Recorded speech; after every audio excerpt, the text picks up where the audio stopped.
Gord first became ill on December 20th, 2009.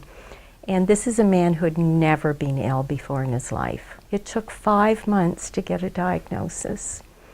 And on May 20th, 2010, he was diagnosed with metastasized colon cancer. And we found out it was inoperable. So our lives changed, just did a 360 at that point in time. It was so important to have Gord at home, just because we are so connected. Primarily what our goal is to be able to care for the person, their caregiver in their own home. So, you know, they can sort of get out of bed when they want to get out of bed, they can have rest periods when they want, they can have, you know, friends over. It's just a much more conducive healing environment than that can be given in the acute care setting. I think the majority of the clients that we have, if you know they're assessed properly and services put in place early enough, I think that there's really nobody that cannot be managed in the home. As anybody knows, the hospital's not the greatest place to be if you can avoid it. You know, it's not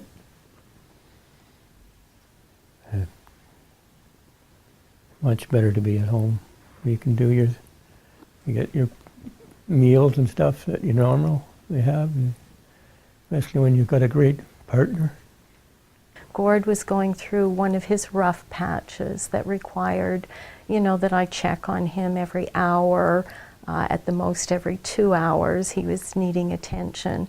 And, you know, if you're keeping up that type of a schedule over 3 or 4 days, it really starts to wear on you. And I'm not a person that can nap in the afternoon or catch up on lost sleep. So I know, although I probably wasn't feeling it personally, I wasn't feeling the exhaustion, other people were seeing it. And it was our home visiting nurse who recognized that I was getting to be in pretty bad shape and needed some help, and immediately they had eShift in here. My office, when I'm a delegating nurse, is usually my comfy sofa, and my laptop is with me throughout the night because I'm typing back and forth to the PSWs. So it has a sophisticated charting system on it, a palliative care portal we call it, and it's connected to the EPSW's iPhone. And they're filling in the chart on their iPhone, and they're typing on a kind of a chat line. We can chat back and forth about issues that we're concerned about, and then we can both chart on they have their own form of charting and I have mine. So at the end of the day, the CCAC case managers can go into the chart and look at what we said. The physicians can do the same thing, the managers. As a manager now, I can go in every morning and I can see exactly what happened. So it's easy to keep on top of everything. So it's pretty innovative. It's actually pretty neat the way it works. Well, before we had the workers staying overnight, I think it's just a blessing for my wife too, because she was under a lot of pressure to keep me going.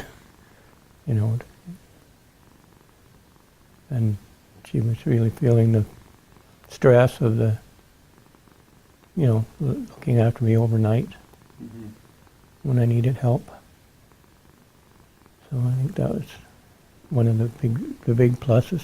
That first night when I got, you know, a full night's sleep uninterrupted, I just felt like I could run a marathon the next day. It was the most incredible feeling to get up and realize it was morning and you'd slept through.